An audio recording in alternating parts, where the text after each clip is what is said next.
See it played video, The Marshals, Volume 1, Junot and Sultan, Portugal, 1808 to 1809. This is this is still the same Anglo-Allied operation of the first turn, 16th of August. Just had just tapped the wrong button and broke my video recording, but this is still picking up right where I left off. This is, again, the same Anglo-Allied operation here. Okay, so looked at some victory conditions that are related to the decision we have to make here. Now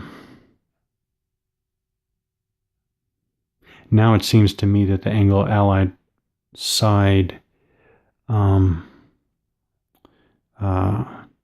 doesn't need to force combat, because again, if the French don't force combat for this whole turn, Anglo-Allies gets 1 VP. So yeah, it seems like maybe the Anglo-Allies need to set up a situation. Well, yeah, they need to set up a situation where they conduct combat or lose a VP. So I think, considering that, and considering that uncovering Obidos doesn't by itself do anything, one consideration is that this force here in Obidos marches and actually concentrates with the other Anglo-Allied force, so the whole ground forces together. That, of course, would leave a very strong ground force that would either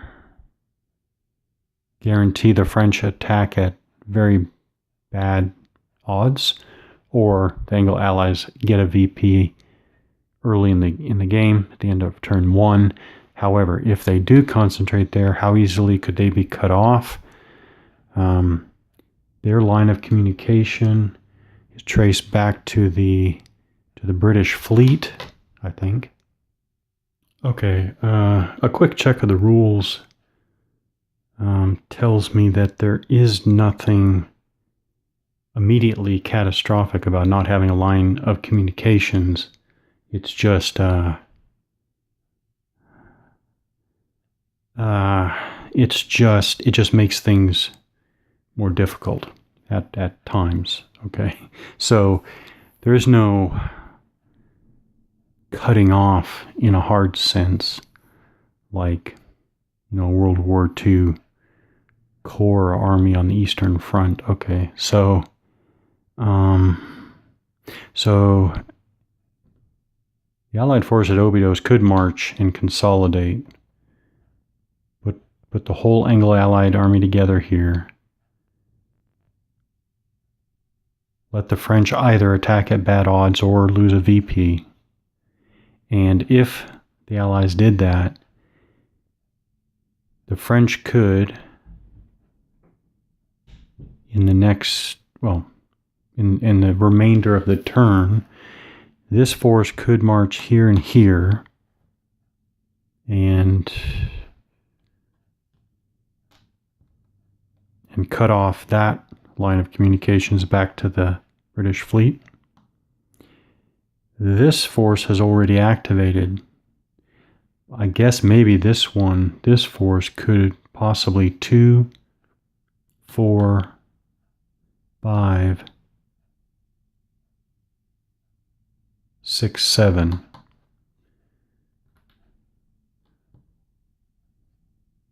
Possibility of suffering fatigue and losses would be higher for that long march.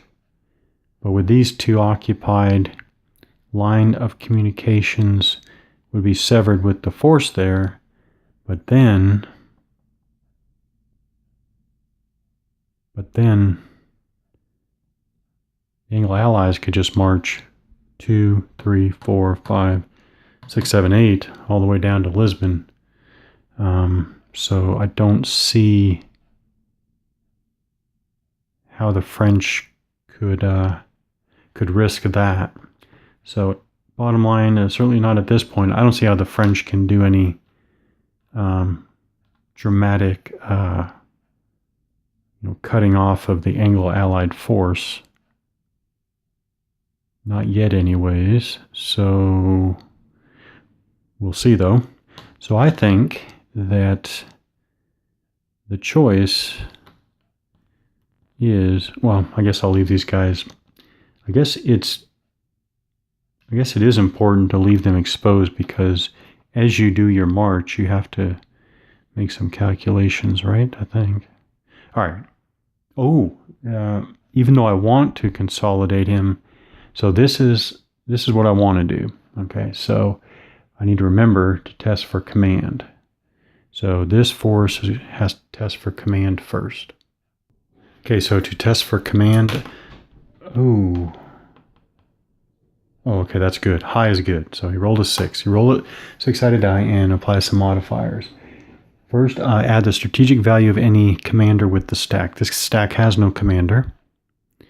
Okay, then you add 1 if the stack contains only cavalry units. That's not true. We have some artillery and infantry. Add 1 if it's possible to go from the commander-in-chief. That's Wellesley. Wellesley here.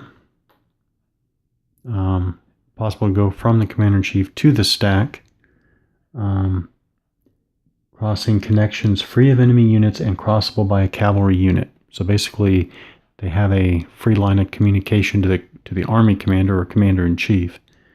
So we would add 1 for that. Yes. So 6, 7, total 5 or more, all of the movement points. Okay, so high is good. They're marching away. So, I mean, that was the command check. Now they're marching away. Okay, so they're going to move across the bridge along the trail to this first clear zone. And for that, they're going to draw randomly a fatigue chit. Okay, they lucked out with a fatigue 0. And then I think so that's 2, 2, and then 3, 4 to join Wellesley there. And they have no commander with them to discard a fatigue. Oh, wait a minute, it doesn't matter because they draw another fatigue. They draw a fatigue 2, but that fatigue 2 does not affect the force. Why? Okay, they've expended 4 movement points to get to Wellesley's stack, which is the movement allowance of the artillery. So the artillery isn't going any farther. That's fine. They didn't want to go any further. They just want to consolidate there. So they've made it to where they want to go. They've accumulated 2 fatigue. It's only an issue if accumulated fatigue exceeds the morale of any unit in the stack. Now, what's morale? First of all, the morale of the cavalry unit. Now you can get a good idea of the quality of the graphics. But anyways, the mounted unit, the cavalry, Portuguese cavalry, has a morale of 4. That's given on the counter for cavalry. Cavalry are 1-step units. The artillery, on the other hand, okay, artillery don't test for fatigue. So, not an issue. Decoy is not an issue. So really we're only looking at the infantry unit. I can tell you the fatigue is not 1, but we'll still check. So the infantry unit is the 5th, 6th brigades. It's given on the counter there. 5th and 6th brigades. This is how we read our order of battle here. So we have the 5th and 6th brigades. That's the unit name. So this is its strength and morale integrated track, so to speak. It's obviously taken no losses, because if it had, losses would be checked off from right to left. It hasn't taken any, so its current morale is 4 as given in the mark or slot for the fourth step, right? So this is the first, second, third, fourth step. And at each step, 4, 3, 2, 1, the number given is the current morale. So we know its morale is 4. So the fatigue did not cause any losses, any step losses for that infantry unit. So the Anglo-Allied players choosing to stop, fatigue markers are returned to the common pool for future use. Obviously, they're joining Wellesley. They will be inverted too. Now, the only thing here is, here's Wellesley. Wellesley is stacked with 2 of the decoys. If I remember correctly, although this also seems, I don't know, a bit strange, but it seemed to me, if I remember correctly, the decoys have to stay on the map. So I should double check that. I also should double check Volume 2 and Volume 3 to see whether that was really the intent. But anyways, these forces join Wellesley's off-map, the order of battle display. But in any case, the entire Anglo-Allied army is consolidated again. And this force is turned over to fog of war side, inverted for activating. English fleet stays there. It can only move at the start of an operation. That's interesting. I wonder if the intent is that the Anglo-Allied player can call an operation just to move the fleet. And reading the rules and rechecking the rules is always a good thing. No, it's the first operation of the turn. So actually it's not, of course I thought it was at the start of every Anglo-Allied operation. No, it's at the start of the first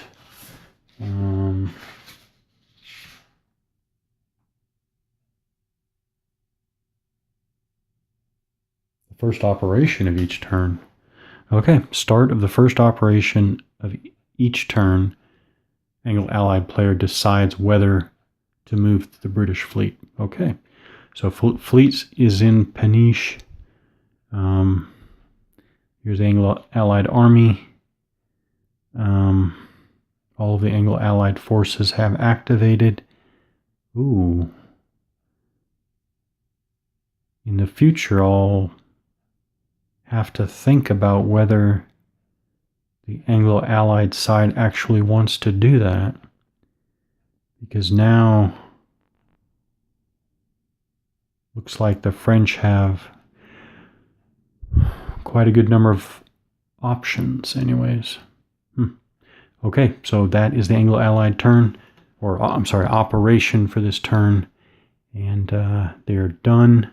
So initiative will flow to the French player next for the next video.